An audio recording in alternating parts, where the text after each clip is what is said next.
അങ്ങനെ വാർദ്ധക്യ പെൻഷൻ 2000 രൂപയായിട്ട് ഉയർത്തി. കൊള്ളാം അല്ലേ ഗവൺമെൻറ്റിൻ്റെ ഭരണം?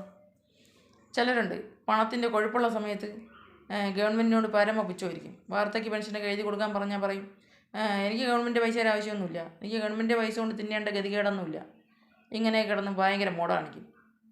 പിന്നെ ബാക്കിയുള്ളവർ കഷ്ടപ്പെട്ട് ബുദ്ധിമുട്ടി വെയിലത്ത് കിടന്ന് ഓടി താലൂക്ക് പഞ്ചായത്ത് വില്ലേജ് അങ്ങനെ ഓടി കിടന്ന് എല്ലാ സർട്ടിഫിക്കറ്റും ഒപ്പിച്ച് പൈസ കൊണ്ട് റെഡിയാക്കുന്ന സമയത്ത് പൈസ വാങ്ങിക്കാൻ മാത്രം കൊള്ളായിരിക്കും. പിന്നെ ജോലിയും കൂലിയും ഇല്ലാതെ വീട്ടിൽ ഇരിക്കുന്ന സമയത്തായിരിക്കും ഇതിൻ്റെ വില മനസ്സിലാകാൻ പോണത്. പിന്നെ വേഴാമ്പൽ മഴ കാത്തിരിക്കും പോലെ മാസം തോറും 2000 രൂപ കിട്ടാൻ വേണ്ടി കാത്തിരിക്കും. കാത്ത് കയ്യിൽ പൈസ കിട്ടുമ്പോൾ അന്നത്തെ ദിവസമെങ്കിലും ഈ 2000 രൂപ കയ്യിൽ വെച്ചിട്ട് ഓർക്കണം.